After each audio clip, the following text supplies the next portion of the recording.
Assalamualaikum warahmatullahi wabarakatuh. Ila khadratin nabiyina Muhammadin sallallahu alaihi wasallam, summa ila arwahi azwajihi wa zuriyatihi wa qarabatihi wa ashabihi at-tabi'in wa tabi'in tabi'in lahum bi ihsanin ila yaumiddin, wa khususan ila arwahil anbiya'i wal mursalin wa awliya'illahi as-salihin wal ulama'il 'amilin, wa ila arwahi masyayikhina wa muallimina, wa ila arwahi abaina wa ummahatina, wa li ajdadina wa li jaddatina wa li jami'il muslimina wal muslimat wal mu'minina wal mu'minat al ahya'i minhum wal amwat. Al-Fatihah. A'udzu billahi minasy syaithanir rajim. Bismillahirrahmanirrahim. Alhamdulillahi rabbil alamin, arrahmanir rahim, maliki yaumiddin. Iyyaka na'budu wa iyyaka nasta'in, ihdinas siratal mustaqim, siratal ladzina an'amta 'alaihim ghairil maghdubi 'alaihim waladdallin. A'udzu billahi minasy syaithanir rajim. Bismillahirrahmanirrahim. Alhamdulillahi rabbil alamin, wassalatu wassalamu ala asyrafil anbiya'i wal mursalin wa ala alihi wa sahbihi ajma'in. Allahumma nawwir qulubana bi nuri hidayatik kama nawwartal arda bi nurika syamsika abadan abada bi rahmatika ya arhamar rahimin. Rabbi shrah li sadri wa yassir li amri wahlul 'uqdatam min lisani yafqahu qawli. Amma ba'du. Alhamdulillah, summa alhamdulillah, syukur kita ke hadrat Allah Subhanahu wa taala di atas limpah kurnia dan rahmatnya, taufik dan inayahnya, dipilih kita pada malam yang berbahagia ini untuk bertemu. Pertemuan kali pertama ini mudah-mudahan Allah Subhanahu wa taala yang bersifat Maha Pemurah lagi Maha Penyayang akan seterusnya memberikan kepada kita nikmat iman dan Islam. Mudah-mudahan kita dirahmati oleh Allah Subhanahu wa taala. Saya Muhammad Abadi bin Amir, berasal daripada Sabak Bernam, Selangor Darul Ihsan, lulusan daripada Universiti Melaya bidang pengajian Islam, dan sekarang saya bertugas di Lembaga Zakat Selangor sebagai eksekutif latihan daerah, dan alhamdulillah tinggal di Taman Tasik Biru, Kundang, Rawang, Selangor Darul Ihsan.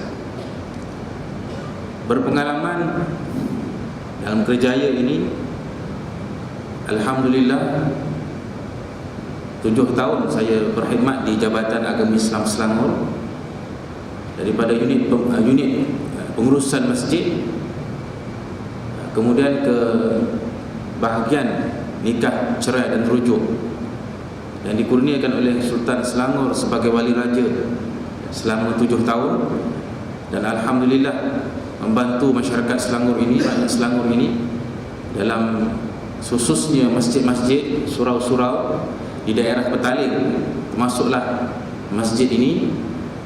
Alhamdulillah, mudah-mudahan Allah yang bersifat pemurah dan penyayang tadi memberikan kepada kita perkenalan yang baik, pertemuan yang baik pada malam yang berbahagia ini.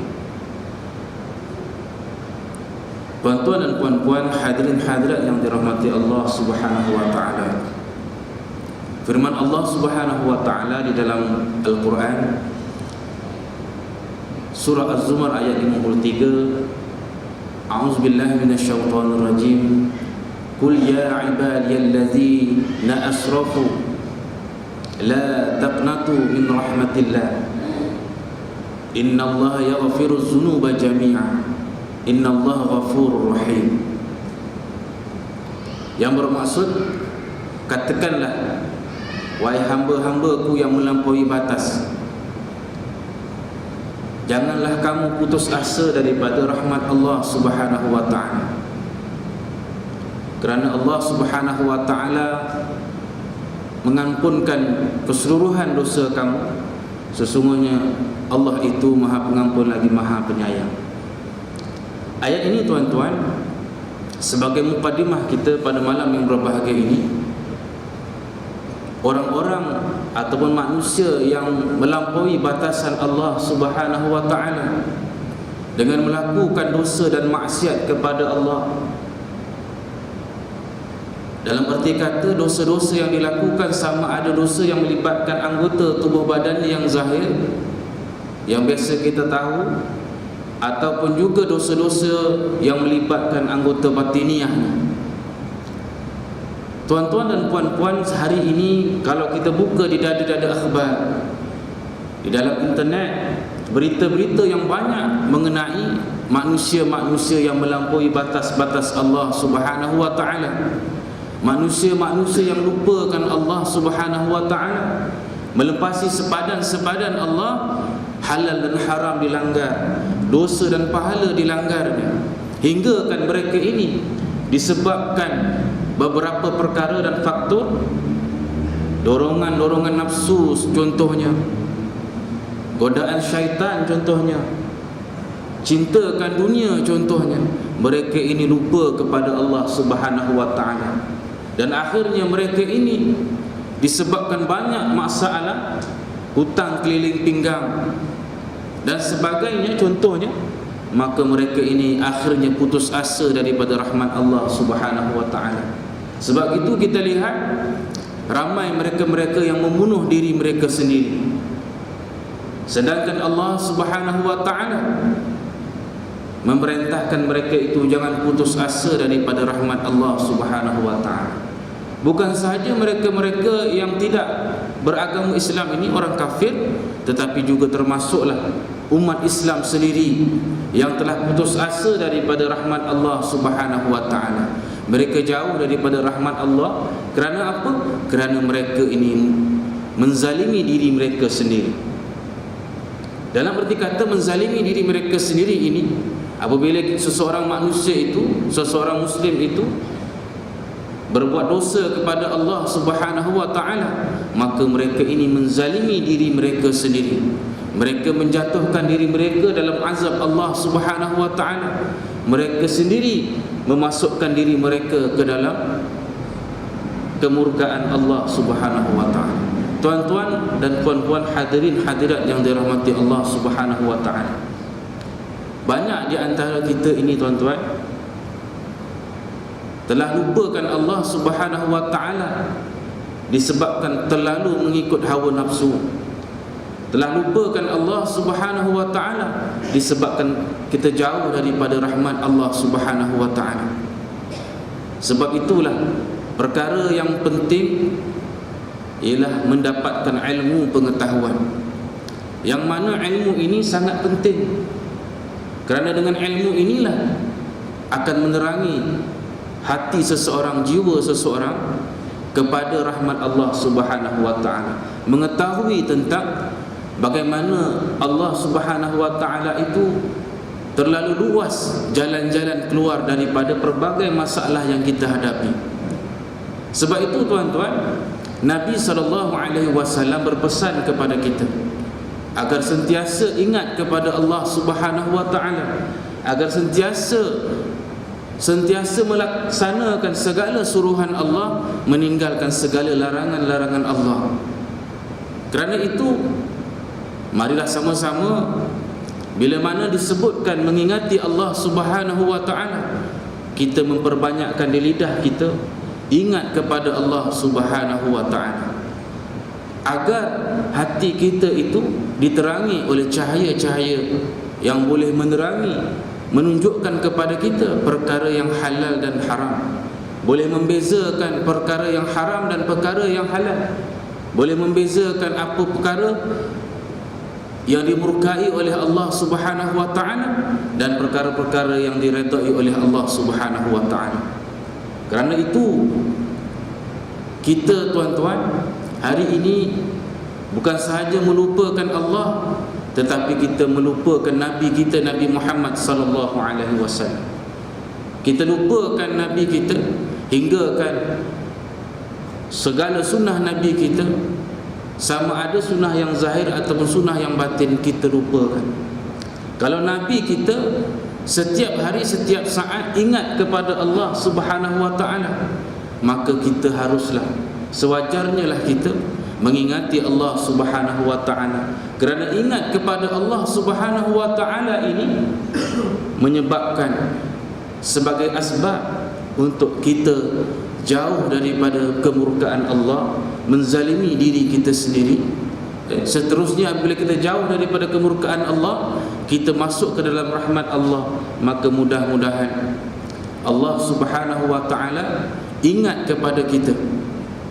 Tuan-tuan hadirin hadirat yang dirahmati Allah Subhanahu wa ta'ala, Allah berfirman, a'udzubillahi minasyaitonir rajim, faman ya'mal misqala dzarratin khairan yarah wa man ya'mal misqala dzarratin syarran yarah. Barang siapa yang berbuat kebajikan, berbuat kebaikan walaupun seberat zarah, maka Allah Subhanahu wa ta'ala nilai amalannya. Begitu juga barang siapa yang melakukan kejahatan, maka walaupun dengan sebesar zarah, Allah akan nilai, Allah akan hisab segala amal perbuatan kita. Sebab itu, kalaulah kita sentiasa ingat Allah, sentiasa merasakan kewujudan Allah Subhanahu wa ta'ala dalam hidup kita, dalam diri kita, dalam hidup kita, maka mudah-mudahan kita jauh daripada kemurkaan Allah Subhanahu wa ta'ala. Sebab itu Nabi SAW bersabda dalam sebuah hadis Jibril, hadis yang terkenal. Suatu masa Nabi SAW duduk bersama para sahabat, maka datanglah seorang lelaki yang bertanyakan kepada Nabi 3 perkara. Apa pertanyaan pertama? Mal Islam, apa dia Islam? Maka Nabi SAW menjawab, Islam itu secara ringkasnya sebagai 5 rukun Islam yang kita ketahui. Di dalam perkara itu, Islam itu, bila kita sebut rukun Islam, ilmu yang patut kita ketahui ialah ilmu fiqh. Kerana apa? Ilmu fiqh ini di dalamnya mengajarkan kita ubudiyah kepada Allah Subhanahu wa ta'ala. Bagaimana mungkin kita katakan lidah kita cintakan Allah, percaya kepada Rasul, percaya kepada malaikat, tetapi kita tidak tahu bagaimana caranya kita menzahirkan kesyukuran kita dengan ibadah yang betul-benar diredai oleh Allah Subhanahu wa ta'ala. Ada orang, tuan-tuan, lidahnya mengaku mencintai Allah, mengasihi Rasulullah sallallahu alaihi wasallam, tetapi amal ibadahnya kosong, tidak dilaksanakan segala tuntutan. Hanya berangan-angan bahawa dia cintakan Allah, kasihkan Nabi sallallahu alaihi wasallam, percaya bahawa malaikat sentiasa mencatat amal kejahatan dan kebaikannya, tetapi tidak benar-benar diaplikasikan, benar-benar diamalkan dalam kehidupan seharian, bahawa perlulah beramal dengan amalan-amalan khususnya yang kita ketahui dalam ilmu fiqh, yang menyebut di dalam ilmu fiqh tadi bagaimana untuk kita bersembahyang, contohnya mengeluarkan zakat, berpuasa, mengerjakan haji dan sebagainya. Sebab itu, tuan-tuan, bila kita tahu bahawa perkara-perkara ini penting, maka wajiblah kita mendatangi ilmu-ilmu Allah ini tidak kira di mana. Sebagai ulama menyatakan bahawa ilmu itu sangat penting, sehingga kan sekiranya tidak ada ilmu itu di karya ini, maka perlu keluar mengembara ke karya yang lain. Tidak ada di karya yang lain, kena keluar ke negeri yang lain. Tidak ada ke negeri yang lain, kena keluar ke negara yang lain. Begitu hebatnya perintah Allah Subhanahu wa ta'ala tentang ilmu ini. Kerana dengan ilmu lah yang akan menerangi perjalanan seseorang itu mengetahui perkara hak dan batil. Tuan-tuan yang dirahmati Allah,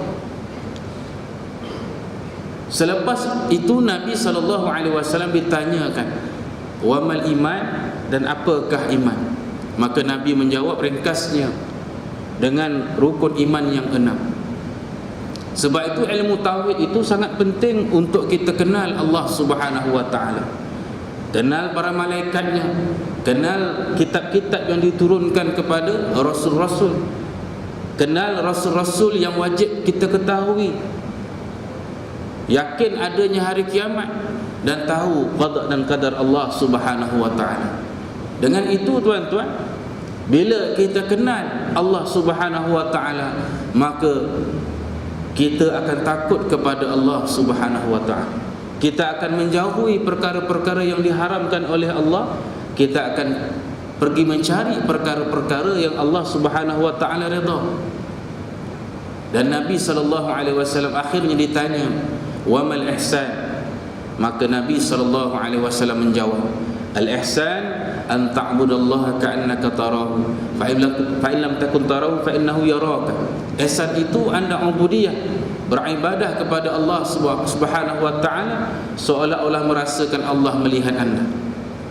Sekiranya anda tidak mampu merasakan Allah melihat anda, rasakanlah.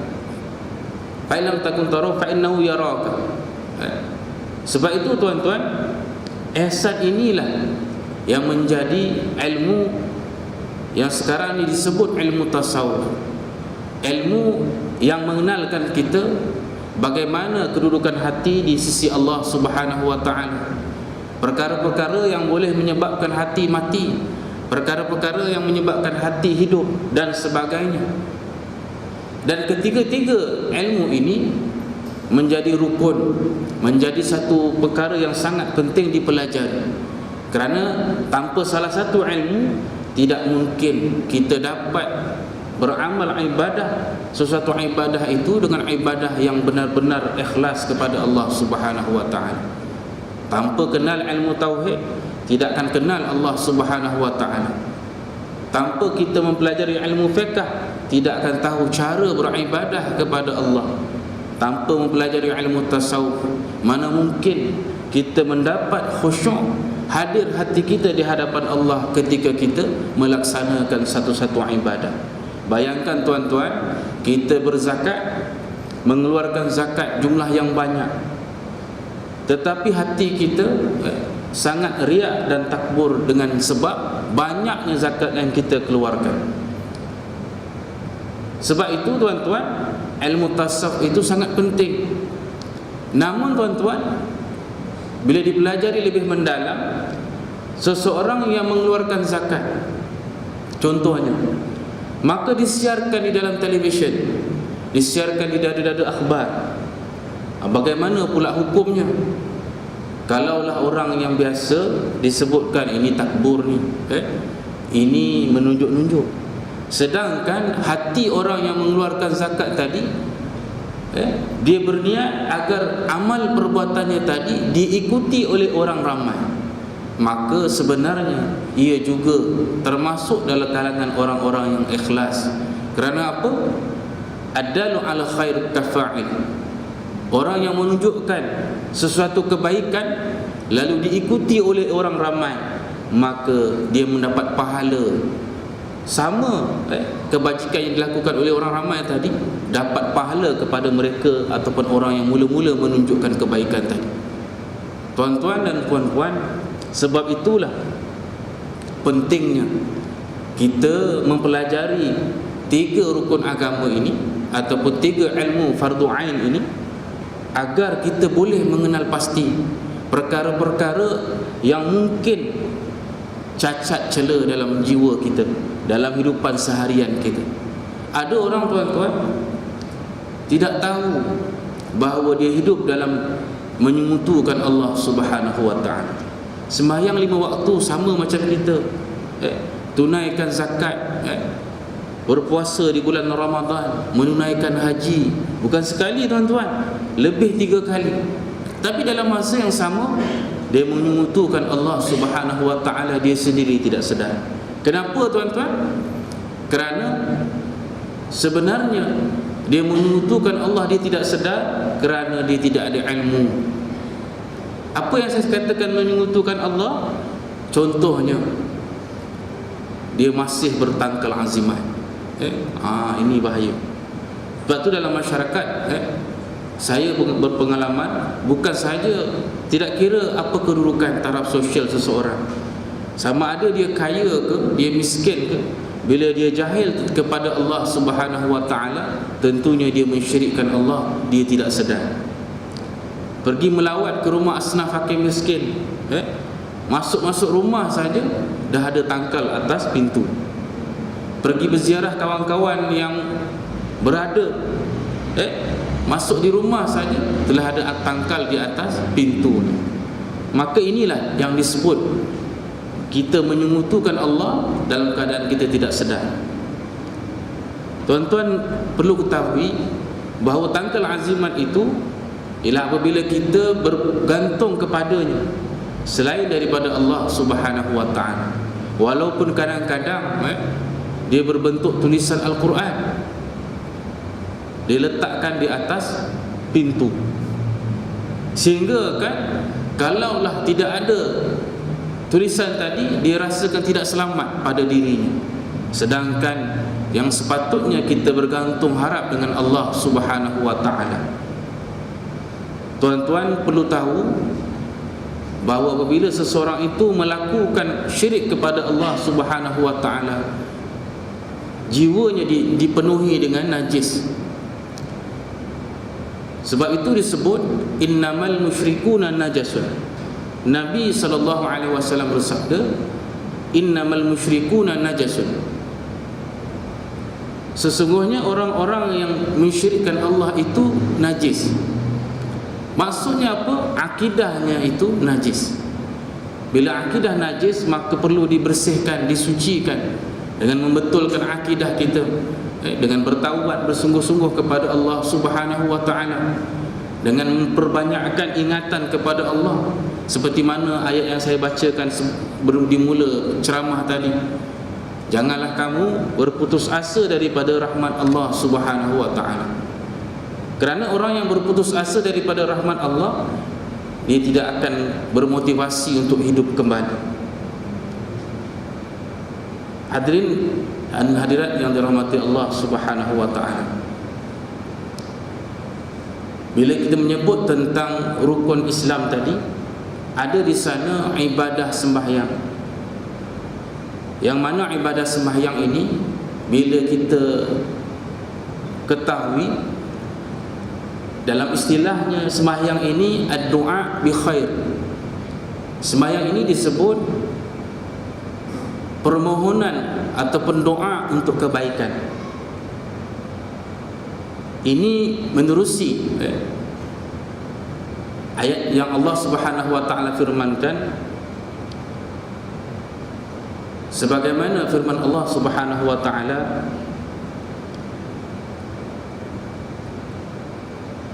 bila kita sembahyang ini,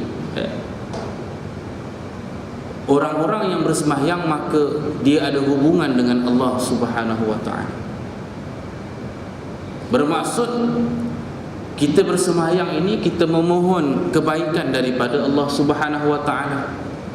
Setiap kali kita sembahyang itu, dari segi istilahnya, permohonan kebaikan, apa saja kebaikan kepada Allah Subhanahu wa ta'ala.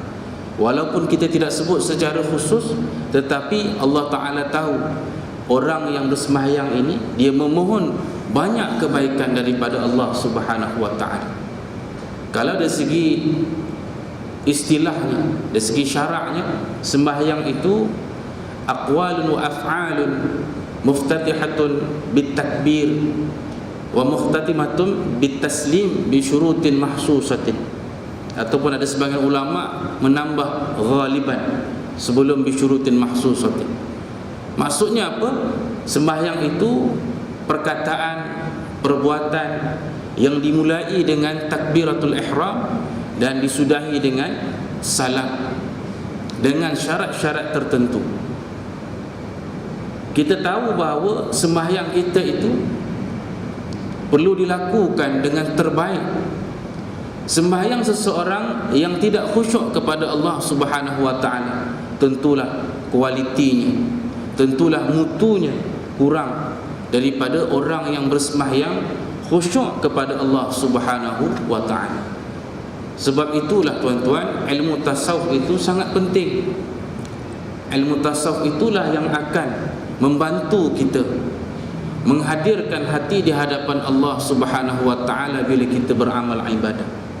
Apa saja ibadah yang kita lakukan dengan ilmu tasawuf, maka mudah-mudahan ibadah kita menjadi ibadah yang ikhlas kepada Allah, ibadah kita menjadi khusyuk kepada Allah Subhanahu wa taala. Sebab apa? Di dalam ilmu tasawuf dilatih umat Islam itu untuk sentiasa ingat Allah Subhanahu wa taala. Disusun ilmu tadi, di antara rukun yang sangat penting ialah ingat Allah Subhanahu wa taala. Dengan ingatan kita kepada Allah Subhanahu wa taala tadilah mudah-mudahan bila kita melakukan amal ibadah, maka hati kita tidak lari daripada ingat kepada Allah Subhanahu wa taala. Bila hati kita tidak lari ingat daripada Allah Subhanahu wa taala, maka ibadah kita menjadi ibadah yang terbaik. Ibadah kita itu ada hubungan terus dengan Allah Subhanahu wa taala dan dijauhi daripada perbuatan-perbuatan riya, perbuatan-perbuatan takbur dan sebagainya. Ada orang tuan-tuan beribadah tetapi beribadah untuk menunjuk-nunjuk. Ini sangat ditegah di dalam Islam dan menyebabkan Allah Subhanahu wa taala jauh daripada rahmat Allah. Orang yang beribadah tetapi tidak ikhlas di hadapan Allah Subhanahu wa taala, maka jauh daripada rahmat Allah Subhanahu wa taala. Tuan-tuan, puan-puan yang dirahmati Allah Subhanahu wa taala, marilah sama-sama kita kembali kepada Allah Subhanahu wa taala dengan bermula sentiasa mencari ilmu pengetahuan, dengan sentiasa mengajak anak isteri kita, suami kita, anak-anak kita untuk kembali kepada Allah Subhanahu wa taala. Dengan erti kata belajar ilmu pengetahuan agar ilmu tadi menerangi hidup kita, menyebabkan kita kenal Allah Subhanahu wa taala dengan ilmu tauhid. Kita tahu beribadah dan kita tahu cacat celah ibadah kita dengan ilmu fiqh, dan kita kenal Allah Subhanahu wa taala dan kita khusyuk dalam ibadah kita dengan kita belajar ilmu tasawuf. Mudah-mudahan ilmu tadi akan menjadi hujah kepada kita. Cuba bayangkan tuan-tuan, bila mana Allah Subhanahu wa taala mencabut nyawa kita, Allah Subhanahu wa taala mengutuskan malaikat Israel memberi salam kepada kita sebagai tanda akhirnya hayat kita. Waktu itu tuan-tuan, tidak ada apa yang berguna melainkan amal ibadah kita. Tidak ada apa yang paling berguna melainkan hubungan kita dengan Allah Subhanahu wa taala, hubungan kita dengan Rasulullah sallallahu alaihi wasallam, hubungan kita dengan orang-orang soleh. Bila mana Allah Subhanahu wa taala mencabut nyawa kita, maka kita ini masih sedar. Kita nampak jenazah kita terbujur kaku. Kita nampak jenazah kita, kita rasakan jenazah kita ini dimandikan oleh orang ramai. Kita nampak tuan-tuan jenazah kita dikapankan, disolat oleh orang ramai, seterusnya dikebumikan. Ini antara tanda-tanda kebesaran Allah Subhanahu wa taala. Bayangkanlah orang yang sentiasa lihat kematian, mengikuti ataupun bersama-sama menguruskan jenazah, tetapi hatinya masih lagi jauh daripada Allah Subhanahu wa taala. Ini tanda hati kita dimatikan oleh Allah Subhanahu wa taala. Sebab itu dengan kematian tadi menjadi perkara yang boleh menginsafkan diri manusia. Adalah kaedah-kaedah ataupun cara. Contohnya apa tuan-tuan? Dalam masyarakat kita dululah, sekarang saya tak tahu berlaku atau tidak. Bila orang ditangkap tidak puasa, curi makan, maka dibawa dengan van jenazah. Antara lain tujuannya supaya dia insaf. Tetapi kalaulah tidak ada ilmu langsung, dia rasa suka je naik van jenazah, sebenarnya tujuannya ialah apa? Supaya dia sedar, dia insaf, yang mana kematian ini bila dia datang tak sempat kita bertaubat, belum sempat kita bersyukur ke hadrat Allah Subhanahu wa taala, maka kematian datang dahulu. Tentulah kita termasuk dalam kalangan orang-orang yang rugi. Tetapi tuan-tuan, paling kurang ianya dibuat, mudah-mudahan masyarakat akan sedar tentang kematian yang bila-bila masa datang. Bila saja Allah Subhanahu wa taala mengirimkan malaikat Israel, tidak lewat sesaat ataupun cepat sesaat, maka kita diambil oleh Allah Subhanahu wa taala. Putuslah segala hubungan kita dengan dunia, melainkan 3 perkara yang masih kita dengar. Adakah kita anak-anak yang soleh yang sentiasa mendoakan kita? Adakah kita harta-harta yang kita pernah wakafkan? Sebab itu tuan-tuan, marilah sama-sama kita mengkoreksi, saya dan tuan-tuan melihat semula ada lagi perkara-perkara yang boleh kita laksanakan untuk membangun ummah kita, untuk membangunkan diri kita sebagai bekalan di hari kiamat nanti, sebagai bekalan di padang mahsyar, sebagai bekalan di dalam kubur Allah Subhanahu wa taala di alam barzah nanti. Sebab apa tuan-tuan?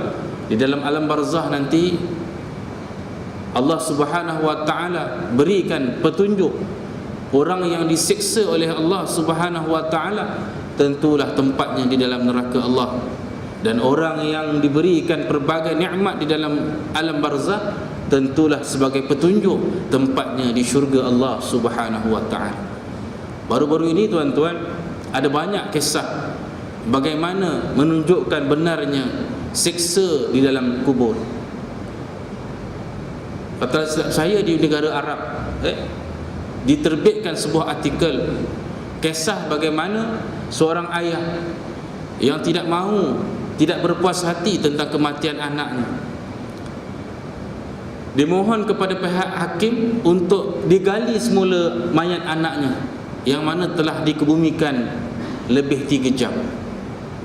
Apabila dibongkar semula kubur tersebut, alangkah terkejutnya bapa dan seluruh mereka yang terlibat membongkar kubur tersebut.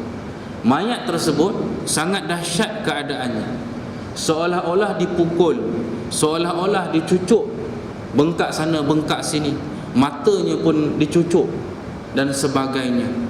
Seolah-olah mayat itu baru keluar daripada suatu perkara, suatu insiden yang sangat dahsyat, sedangkan anaknya itu mati biasa saja, bukan dipukul, bukan insiden dan sebagainya. Ini juga menunjukkan sebagai pengajaran kepada kita yang masih hidup. Kalaulah tuan-tuan tengok gambarnya, gambar mayat pemuda tadi sangat dahsyat tuan-tuan.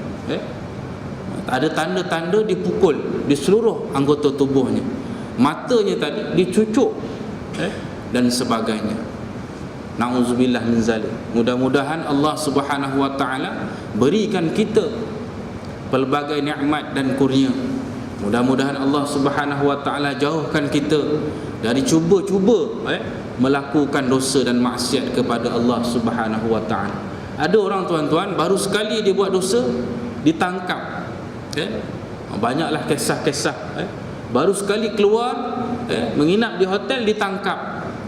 Sebagai tanda Allah Subhanahu wa taala sayangkan dia, kasihkan dia agar tidak jauh daripada murka Allah Subhanahu wa taala.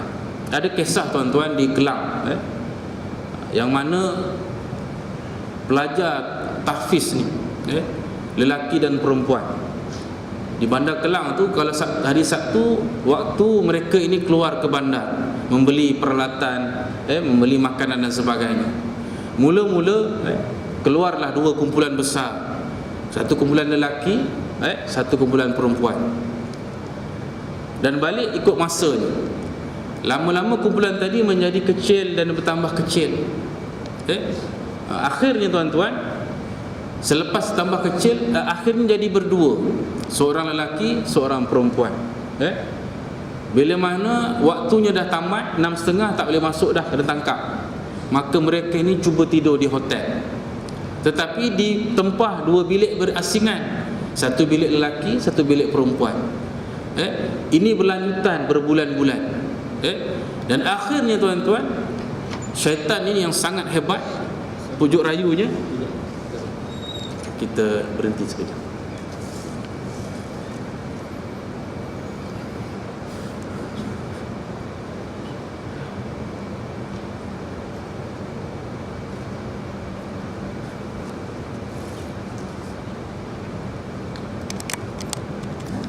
A'udzubillahi minasyaitonirrajim. Bismillahirrahmanirrahim. Kita sambung sedikit tuan-tuan.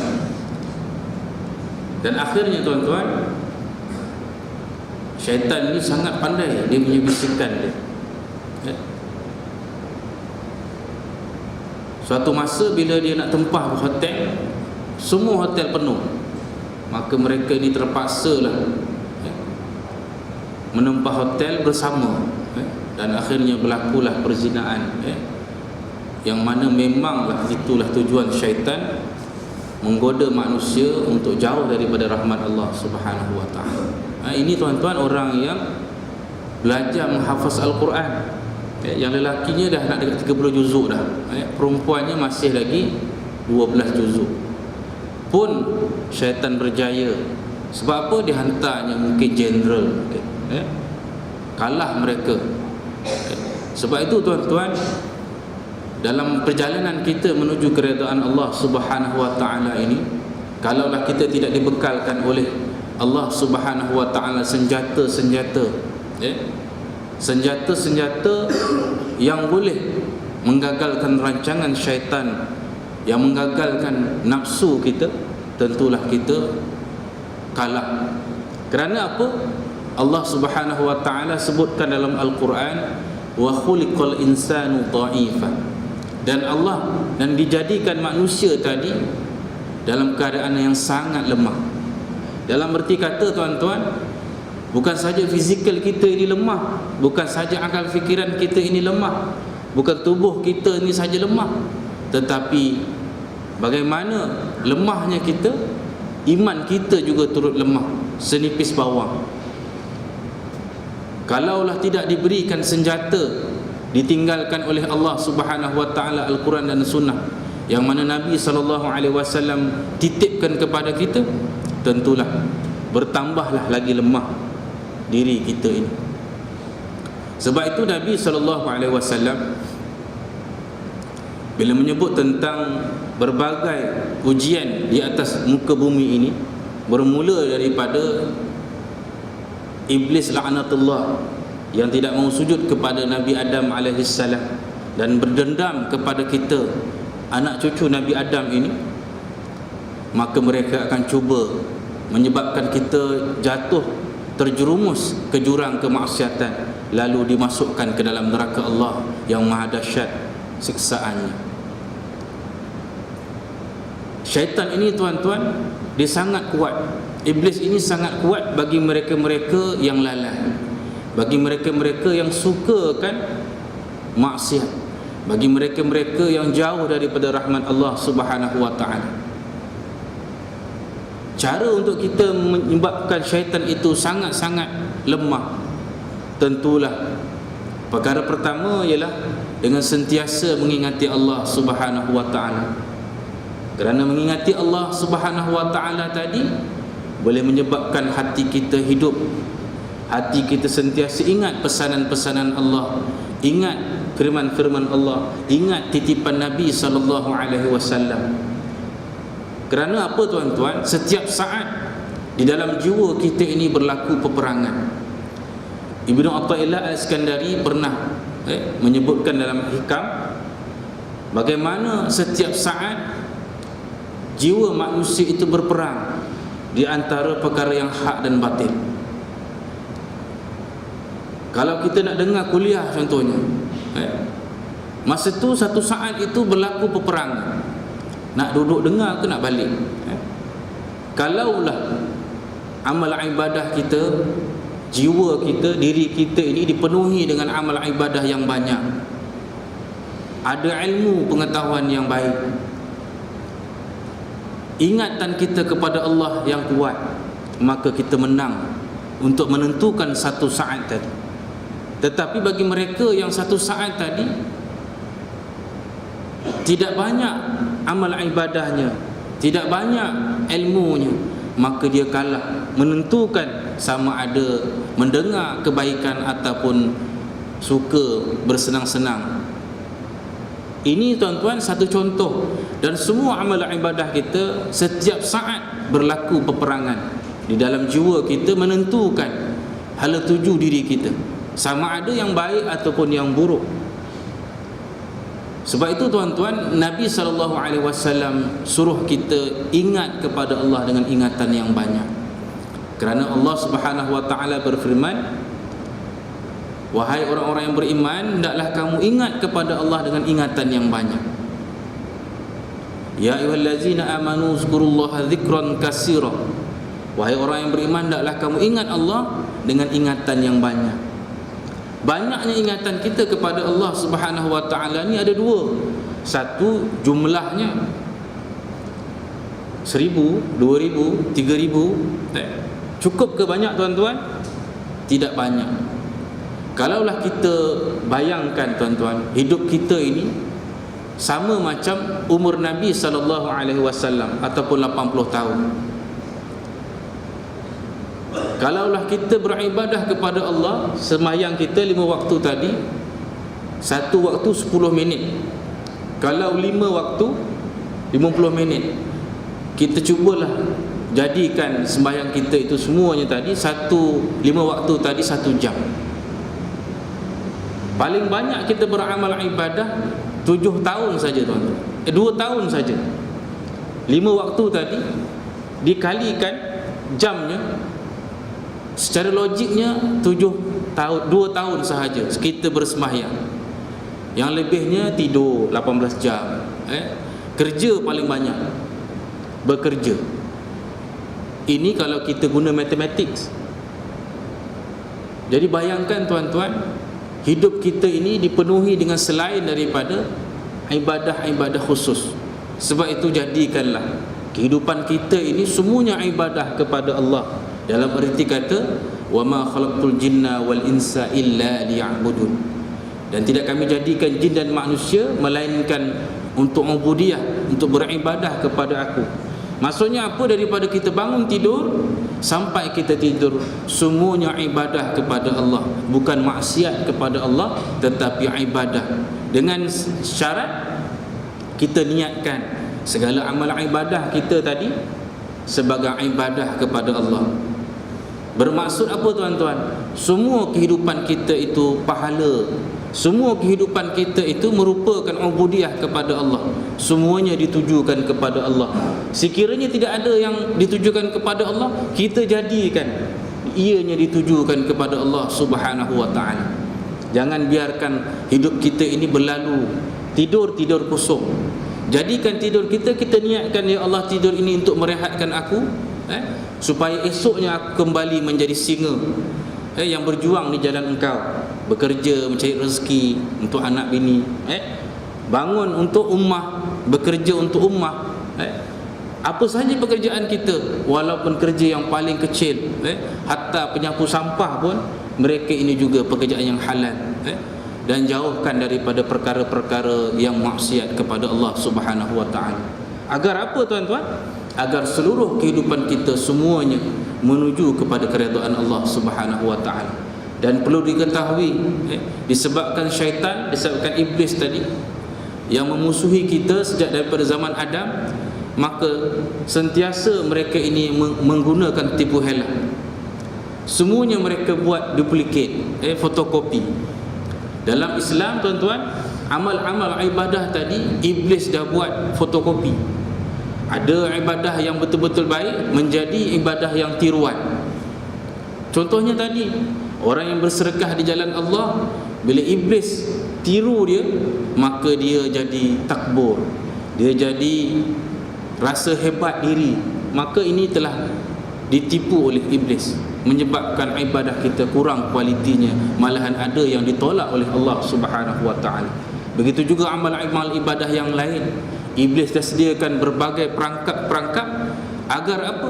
Agar ibadah tadi tidak sampai ikhlas kepada Allah Subhanahu wa taala, malahan rosak di tengah jalan. Sebab itu tuan-tuan, dengan amalan zikrullah, dengan amalan ingat kepada Allah dengan ingatan yang banyak, maka hubungan kita dengan Allah bertambah baik dari masa ke semasa, bertambah baik daripada satu saat ke satu saat. Agar apa tuan-tuan? Bila zikir kita banyak kepada Allah, dalam erti kata zikir yang banyak itu ialah ingatan kepada Allah yang tidak henti. Itu yang terbaik, infinity. Maksudnya kita ingat Allah sentiasa. Hatta Nabi SAW masa tidur pun Nabi ingat Allah Subhanahu wa ta'ala. Nabi tak pernah tidur hilang, tidur mati contoh. Sebab itu tuan-tuan, kita minta kepada Allah Subhanahu wa ta'ala agar tidur kita itu menjadi ibadah. Dan banyak insiden-insiden orang disihir ketika tidur. Sebab apa tuan-tuan? Bila Tok Bomoh, Tok Pawang ni dihantar jin dia, syaitan dia, waktu je ada je dia datang ke rumah, dia tengok kita tengah baca Quran, a'udzubillahi minasyaitonirrajim, dia tak boleh masuk. Nanti datang waktu lain tengah sembahyang isyak pula, dia tak boleh. Jadi dia pandai juga, dia tunggu waktu kita memang hilang daripada ingatan kita kepada Allah Subhanahu wa ta'ala, maka dia akan masuk ketika kita tidur. Sebab itulah Nabi SAW arahkan kita ambil wuduk dulu, baca Quran dulu, ada amalan-amalan khusus, baca 3 kul, baca ayat kursi dan sebagainya, dan serahkan jiwa raga kita kepada Allah Subhanahu wa ta'ala yang mana kita tidak mampu mengawalnya. Banyak kes-kes, saya juga terlibat dalam perubatan Islam ni, banyak kes-kes begitu. Dan adalah jin-jin yang hebat-hebat ini kadang-kadang waktu kita semayang pun dia boleh masuk. Sebab apa? Semayang dalam keadaan lalai kepada Allah Subhanahu wa ta'ala. Yang hebat-hebatlah, ifrit contohnya. Tapi insya-Allah mudah-mudahan dengan ibadah kita serahkan benar-benar kepada Allah jiwa dan raga kita. Hanya Allah Subhanahu wa ta'ala lah yang memelihara kita, yang maha memelihara kita, diri kita, isteri kita, anak-anak kita, cucu cicit kita, harta kita daripada dimusnahkan oleh berbagai makhluk yang jahat-jahat ini. Tuan-tuan dan puan-puan, selain daripada ingatan kepada Allah ini, haruslah dijaga ialah hubungan kita dengan Nabi SAW. Sebab apa? Kita saban hari mengucapkan syahadatain, asyhadu an la ilaha illallah wa asyhadu anna Muhammadar Rasulullah. Kita bersaksi tuan-tuan bahawa Allah itu tidak ada yang lain Tuhan kita, dan kita bersaksi bahawa Nabi Muhammad itu pesuruh Allah. Dan Allah dan Nabi SAW ini sangat rapat hubungannya. Dan kita sebagai umat Nabi Muhammad SAW ini hendaklah banyak berselawat kerana mengikut Allah Subhanahu wa ta'ala. Sebagaimana firman Allah, innallaha wa malaikatahu yusalluna 'alan nabi ya ayyuhallazina amanu sallu 'alaihi wa sallimu taslima. Allah dan para malaikatnya berselawat ke atas junjungan besar Nabi Muhammad sallallahu alaihi wasallam. Marilah tuan-tuan dan saya sama-sama berselawat, banyakkan berselawat ke atas junjungan besar Nabi Muhammad sallallahu alaihi wasallam.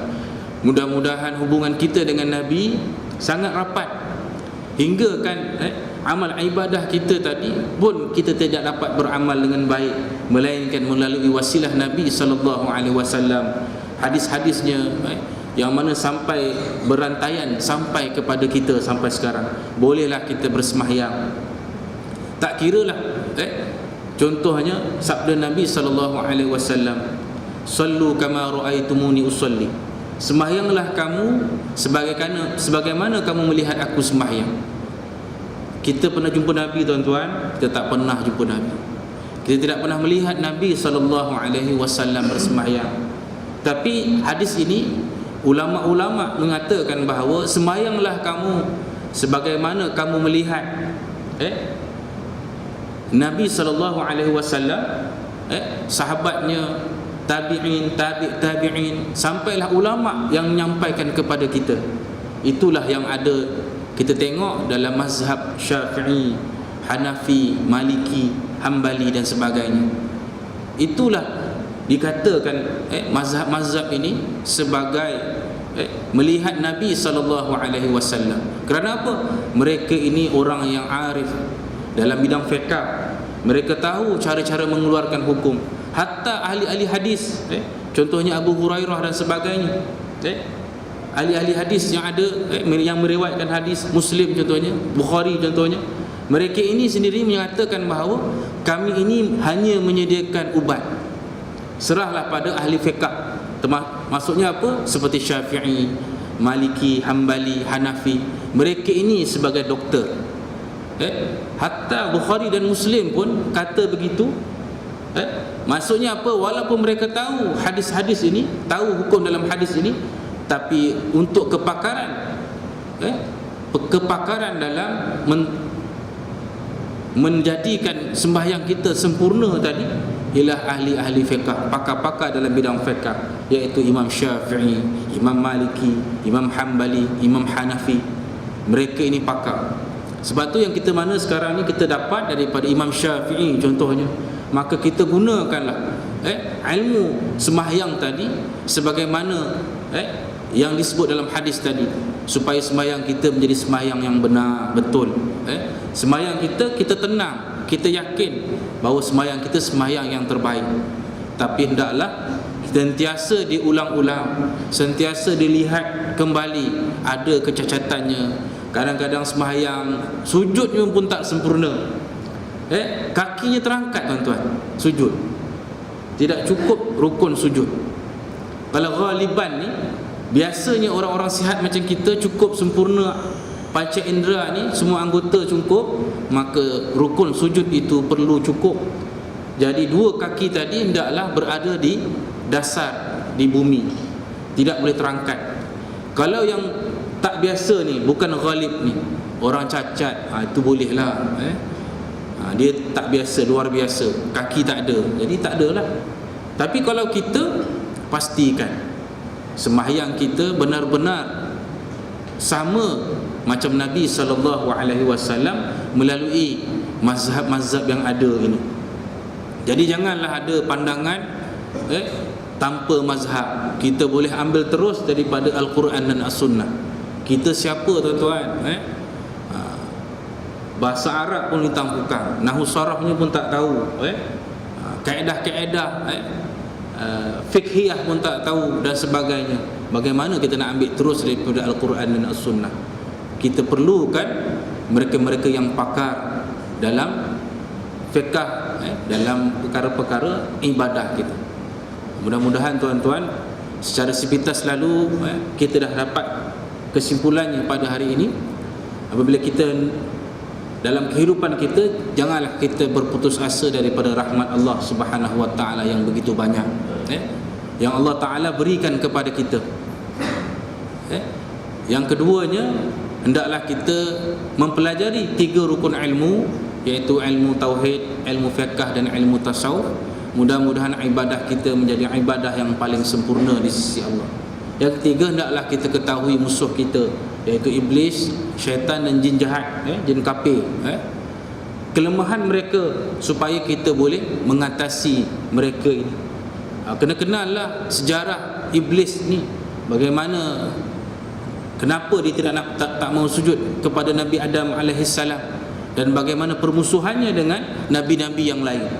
Mudah-mudahan kesimpulan-kesimpulan tadi boleh menjadi petunjuk kepada kita, saya dan tuan-tuan boleh menjadi seorang mukmin muhsin yang hampir dengan Allah Subhanahu Wa Taala. Seterusnya menjauhi diri kita daripada tenggelam dalam dosa dan maksiat, tenggelam dalam kelalaian, terjerumus ke dalam neraka Allah Subhanahu Wa Taala.